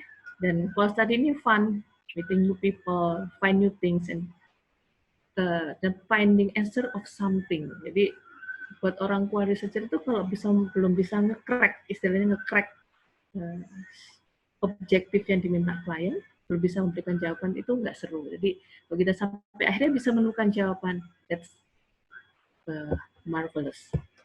Ya. Oke. Kemudian gimana? Masih besar banget loh kualitatif researcher itu. Jadi intinya kalian mungkin bisa apply ke jadi ini house research staff di research agency. Nah, kalau saya memberanikan diri menjadi independent research specialist setelah bertahun-tahun berada di research agency. Jadi karir saya itu dulu dimulai dari research agency, kemudian saya masuk ke client side, ke perusahaan telekomunikasi. Sekarang udah diakuisisi, dulu saya masuk ke Axis. Jadi setelah 5 tahun saya di research agency, saya masuk ke client side, kemudian saya memberanikan diri ke jadi independent research specialist. Itu pun juga, setelah mencoba menerima beberapa project sendiri, saya akhirnya baru bisa mengklaim saya dan menjadi seorang freelancer, gitu ya. Lalu apa sih yang dihandle seorang researcher? Ya, project management, bagaimana memanage sebuah research project, kemudian menjadi moderator bagaimana, dan juga melakukan analisis. Biasanya untuk awal-awal karir, job desk-nya lebih ke project management, gitu ya. Jadi memanage project, dan kemudian menjembatani maunya klien seperti apa, lalu sampai membantu melakukan eksekusi sebuah research project, gitu ya. Moderation skills itu di-develop as you go, gitu ya. Tapi memang tidak, ada beberapa juga yang bilang bahwa kayaknya saya nggak bakat deh menjadi moderator, saya lebih suka ke analis. Bisa jadi begitu, gitu ya. Tapi at least skill moderation ini harus punya untuk menjadi seorang analis, gitu ya. Karena nggak akan bisa kalau seorang analis tidak punya skill moderation, gitu ya. Atau bahkan seorang moderator pun harus punya skill sebagai seorang analis. Oke. Kemudian lalu apa nih yang modalnya untuk menjadi qualitative researcher, ya. Kita alumni nanti, insya Allah teman-teman jadi alumni ilmu komunikasi yang yang base-nya adalah social sciences, itu sangat jadi modal yang besar sekali untuk terjun ke jadi qualitative researcher. Ya. Sorry, di sini hujan, masih kedengeran nggak ya? Nggak, hujannya deras banget di sini. Masih. Kedengeran ya? Aman. Kedengeran. Tidak banjir. Dan gini, teman-teman dari psikologi juga bisa masuk, karena gini, sebenarnya awal mulanya dunia research terutama kualitatif ini itu memang di Indonesia itu awalnya banyak didominasi oleh teman-teman dari psikologi, gitu ya. Tapi dengan perkembangan zaman semakin ke sini, teman-teman kita yang punya latar belakang pendidikan social sciences ini menurut saya justru lebih bisa menguasai, karena kita melihat sebuah fenomena itu hanya dari sisi orangnya, gitu. Kita punya cakupan ilmu yang lebih luas dan lebih fleksibel. Kalau psikologi itu nanti yang dianalisa itu lebih cenderung ke justru aspek manusianya, gitu. Jadi kurang knowledge, gitu. Nah, ini kesempatan teman-teman untuk masuk menjadi qualitative researcher, tapi perlu di-enhance dengan basic skills yang lain, gitu ya. Antara lain cross-cultural understanding, gitu ya. Jadi ini saya cantumkan dalam CV saya. Kenapa sih cross-cultural understanding itu perlu? Karena menjadi qualitative researcher itu harus mampu memahami kita itu harus bisa beradaptasi dengan suatu kebiasaan tertentu, budaya tertentu. Kalau nggak punya ini, Berarti kita cenderung kurang sensitif dan itu agak sulit buat seorang qualitative researcher, ya. Good English proficiency ini basic dan harus, karena kebanyakan klien masih menggunakan bahasa Inggris dalam komunikasi mereka dengan kita researcher. Bahkan discussion guideline yang tadi saya bicarakan itu almost 90% in English. Bayangin kita harus baca 10 pages of discussion guide itu dalam bahasa Inggris. Dan moderator seperti saya, discussion guide dalam bahasa Inggris, tapi saya nanyain dalam bahasa Indonesia. So double layer, ya. Istilahnya skill yang perlu terus diasah, karena pembacanya dalam bahasa Inggris, tapi menanyakannya dalam bahasa Indonesia. Kemudian analytical skills itu wajib, dan saya rasa semua orang punya analytical skill, tinggal hanya perlu diasah dengan keterlibatan emosi itu tadi, ya. Dan teman-teman kalau menjadi quality researcher harus willing to learn. Kalau nggak willing to learn sudah gampang give up, big no gitu ya. Harus sabar pasti, karena qualitative research itu cenderung panjang, bukan panjang tapi cenderung harus berhati-hati, harus telaten, harus mau dengerin. Makanya skill passion ini jadi skill yang basic juga. Oke. Nah, nanti ketika semua basic skill ini sudah dapat, education background sudah ada, gitu ya. Nanti skill-skill yang tadi saya sebutkan seperti moderation skill itu akan terbentuk dengan sendirinya. Analytical skill ada, gitu ya. Kemudian management juga ada, gitu ya. Artinya gini, kalau terutama moderation skill sama analytical skill ini ya, ini memang susah karena perlu jam terbang. Gitu. Cuma itu tadi, don't give up gitu, karena kalau nggak dicoba, kalau nggak ada, bahkan nggak ada penolakan dari klien itu kadang-kadang kita nggak tahu di mana salahnya. Gitu. Saya dulu pun juga nggak tahu gimana ketika menanyakan suatu pertanyaan kepada responden, kapan saya harus terus bertanya dan kapan saya harus berhenti, itu saya nggak tahu. Tapi gimana saya tuh merasa bahwa saya kayaknya saya bisa nih. Itu ada satu cerita. Waktu itu saya menghandle project untuk Unilever. Jadi Unilever pada saat awal-awal saya kerja itu adalah salah satu perusahaan yang melek riset. Artinya dia sangat aware dengan riset. Jadi segala sesuatu harus based on riset. Ya. Nah, orang-orang yang terlibat di dalamnya adalah orang-orang yang sangat paham tentang riset. Nah, ada satu project di mana saya harus melakukan in-depth interview. Waktu itu studinya tentang, saya ingat banget, Sunsilk waktu itu mau relaunching varian hijab. Nah, varian hijab itu sempat ditiadakan di pasar, kemudian mau diproduksi ulang, dan mau di relaunch market. Unilever sampai punya satu teknik menggali data kualitatif yang hanya dimiliki Unilever, dan moderator yang melakukan interview ini harus yang sudah berpengalaman. Pada saat itu agensi saya tidak punya pilihan, karena riset agensi saya yang tempat saya bekerja adalah agensi yang isinya waktu itu masih anak-anak muda waktu itu ya, dan saya masih ngeblank banget soal qualitative research. Nah, waktu itu saya baru 2 tahun bekerja pun saya belum bisa dibilang skill moderator ya. Itu 2 tahun bekerja. Nah, saya harus dihadapkan harus menjadi salah satu moderator yang melakukan interview kepada responden tentang studi tentang hijab. Jadi pada saat itu interview yang dilakukan tuh 1 orang diinterview 3 jam. That's one challenge, ya. Nah, pertanyaannya sangat spesifik dan sangat mendalam. Padahal ini tentang kenapa sih dia kok pakai hijab? Sesimpel itu sebenarnya. Cuma ternyata aspek yang ingin didalami oleh pihak klien adalah motivasi dia pakai hijab. Dan motivasi ini tidak harus keluar, oh saya pengen pakai hijab karena saya bla bla bla, bukan seperti itu, tapi pihak klien ingin menarik kesimpulan dari background keluarga dia.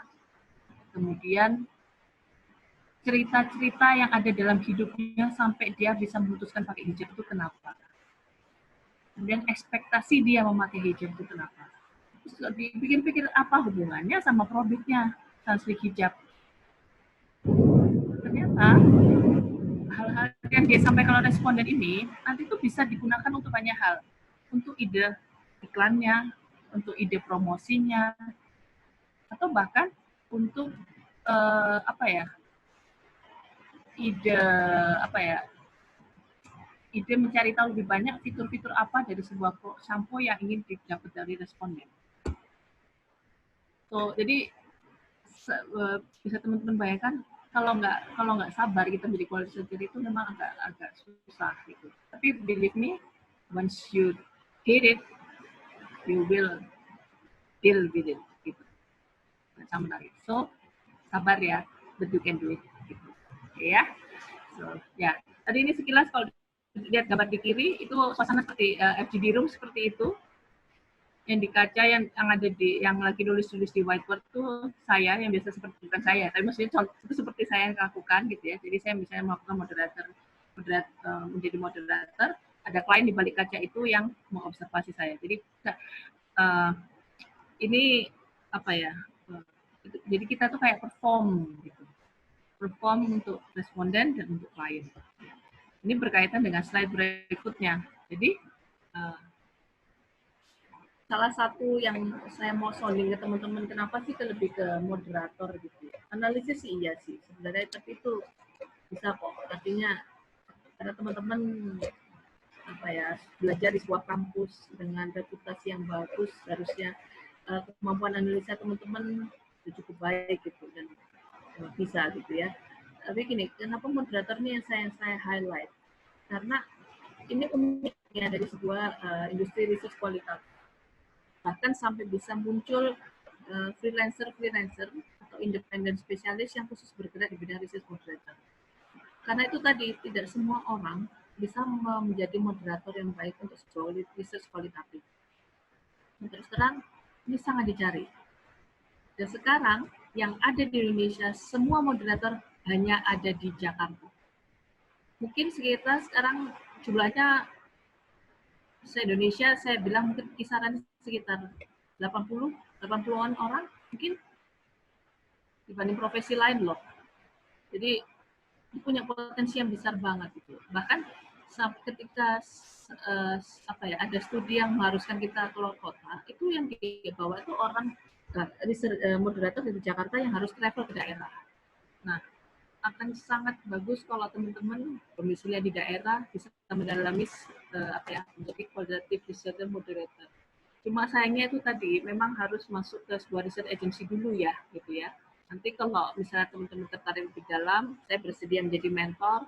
Yuk kita diskusi, saya bantu untuk membagi teman-teman menjadi seorang research moderator ya. Tapi intinya kenapa sih research moderator ini sangat dicari dan itu tadi menjadi personal branding saya, karena gini, pertama seorang moderator itu harus mampu menginterpretasikan dan menerjemahkan maunya klien itu apa. Seringkali gini, ada moderator yang mampu memahami gini objektif research-nya, tapi begitu ngomong ke depan responden itu nggak asik banget gitu. Contohnya aja ya, ini maaf nih, saya ambil dari studi kuantitatif. Kalau teman-teman lihat cara orang bertanya dalam studi kuantitatif itu misalnya gini,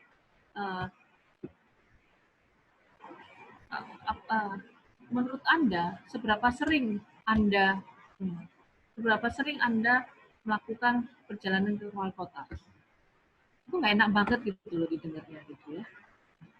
Nah, kalau saya atau teman-teman moderator yang sudah experience, itu ngomongnya nggak harus seperti itu gitu ya. Mungkin diawali dengan pertanyaan misalnya, emang sering keluar kota ya? Oke. Emang kapan aja keluar kota? Atau pas ada momen-momen seperti apa sih keluar kota? Enak gitu ngomongnya. Nah, dan intinya klien sebenarnya pengen tahu seberapa sering gitu ya pergi keluar kota. Jadi sekali lagi moderator yang baik itu harus mampu dan menerjemahkan maunya klien itu. Oke. Yang kedua, seorang moderator yang baik itu harus mampu menghandle responden. Karena kita tidak pernah tahu responden yang kita hadapi itu seperti apa. Yang paling bikin gregetan moderator itu seringkali ya namanya manusia ya, ada komplainnya juga kita ya. Seringkali bilang gini, respondennya gede banget deh. Gak ngerti gitu ya. Nah, tapi sebagai moderator itu tugas kita. Ada juga responden yang dari kelas menengah sosial atas, tapi ketika ditanya tuh jawabannya AIO itu ada juga. Nah, tugas kita bagaimana kita bisa menghandle responden gitu. Bahkan ada juga yang responden yang modelnya itu ngomongnya cepat banget, tapi kita harus bisa menjaga ritme kita gitu. Atau kayak misalnya gini, ada juga yang moderator yang misalnya respondennya anak-anak. Nah, gimana cara kita bisa coping dengan anak-anak? Oke, contohnya seperti itu ya. Oke, waktu saya tinggal 15 menit lagi ya. Oke, terus kemudian seorang moderator juga harus mampu menginterpretasi opini responden baik secara verbal atau non-verbal. Jadi dari body language-nya, intonation, gesture.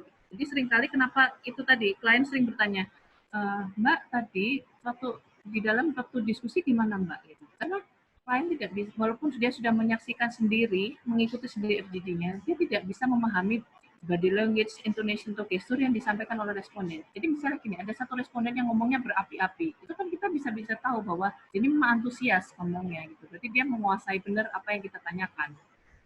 Ya, oke.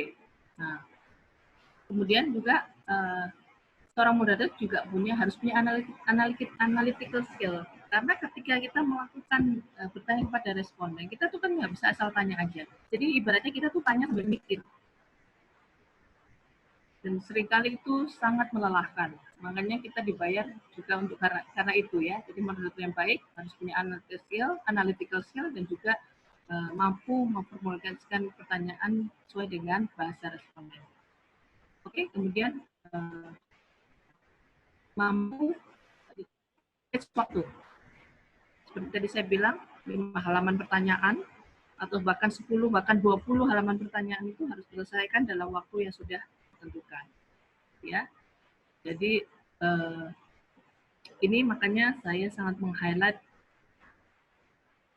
profesi researcher moderator dalam dunia qualitative research. Oke. Itu kira-kira dari saya, teman-teman. Ada yang mau ditanyakan lagi? Waktunya tinggal 15 menit ya? 14 menit. Oke, silakan.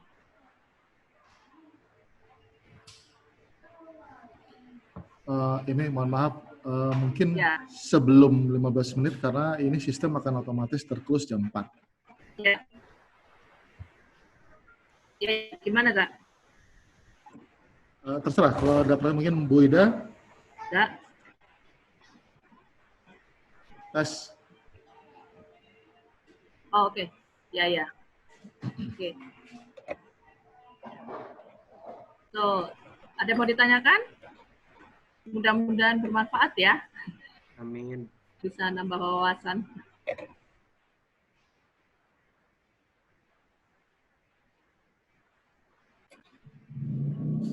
Wida?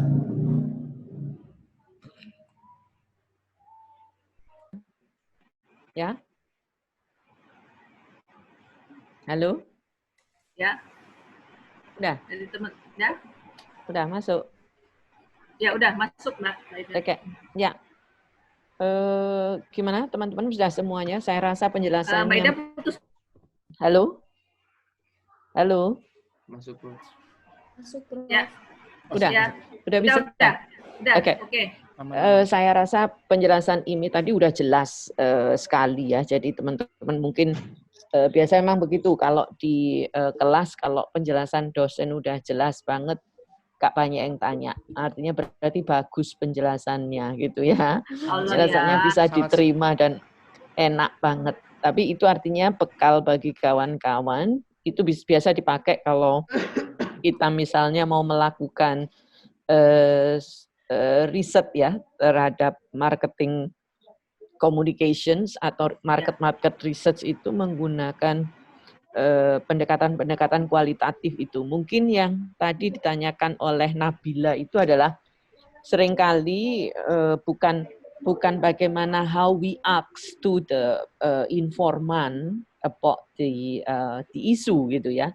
Bukan kita bertanya kepada informan, tapi bagaimana sih kita merumuskan sebuah rumusan masalah gitu kali ya Nabila ya. Bagaimana kita membuat rumusan masalah yang itu kualitatif gitu. Misalnya saya ingin meneliti tentang riset consumer behavior gitu, how I ask a questions gitu in my proposal, di proposal saya. Jadi apakah saya bertanyanya bagaimana perilaku memilih shop gitu, atau bagaimana perilaku memilih shop pada anak-anak muda di Jakarta misalnya. Nah kayak gitu-gitu loh. Itu yang ditanyakan Nabila itu mungkin kaitannya dengan itu, bukan asking a questions langsung kepada informan ketika kita FGD gitu. Misalnya kita tanya, gimana sih kamu setiap harinya perilaku, bukan itu. Mungkin seperti itu ya Nabila ya. Gitu ya Nabila ya. Jadi memformulate objektif research-nya ya. Ya, mengecil, gitu. Ya. Objektif risetnya ya. Oke, tapi gini, kalau mungkin saya bisa menambahkan Mbak Ida, jadi memang kalau terus terang kok di commercial industry itu memang objektif riset otomatis datang dari klien ya. Dalam arti begini, memang klien sudah tahu apa yang mau dimau gitu. Cuma gini, kalau buat teman-teman di sini, ini mungkin bisa jadi sekedar tips gitu ya. Dari fenomena yang teman-teman ingin teliti, gitu ya, coba dicari aspek-aspek dibaca lagi, ditelatenin lagi, gitu ya. Kira-kira yang menarik dari fenomena itu apanya? Ya, apanya yang menarik gitu? Apa yang paling mungkin gini, paling mudah dulu kali gini. Apa yang paling menyentil teman-teman itu apa? Yang paling menggelitik teman-teman itu apa? Apanya dulu gitu? Nah dari situ mungkin dikulik-kulik lagi. Gitu. Sehingga nanti ketemu, karena secara akademis kan memang harus spesifik ya Mbak Ida ya, gitu ya. Yeah. Apa ya, supaya penelitiannya tidak melebar gitu kan. Yeah. Betul ya Mbak Ida ya? Betul. Nah, nanti di situ bisa diformulasikan objektif research-nya apa gitu. Kira-kira tips dari saya sih seperti itu. Oh, gitu. Itu ya Mbak Ida ya. Ya, gitu ya Nabila ya. Jadi dari yang kita minat dulu, apa yang paling menggelitik kita tuh apanya gitu. Kayak misalnya gini, kayak tadi shopping during Ramadan. Kalau buat saya yang paling menggelitik itu karena awalnya saya lihat kok Ibu Budi belanjanya itu istilahnya jor-joran gitu. Nah, kecilkan lagi. Jor-joran tuh apanya yang kok bikin jor-joran itu kenapa? Oh, karena kan kita langsung bertanya, jor-joran berarti memang mereka punya duit ya gitu ya sebenarnya ya. Dicari kita memang harus agak telaten untuk ngedrafting gitu loh, drafting kita pikirkan, emang harus telaten gitu. Tapi mungkin untuk memudahkan teman-teman, mulai dari hal yang paling menggelitik teman-teman itu apanya.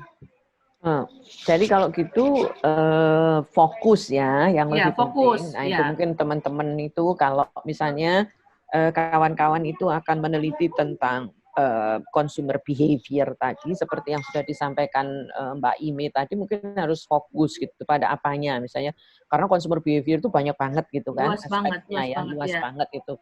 Mau melihat barangkali shop choice gitu ya, pilihan tempatnya di mana atau misalnya juga pada yang tadi disebutkan misalnya pertimbangan misalnya pertimbangan apa ketika memilih kedua shop gitu ya dan lain sebagainya gitu.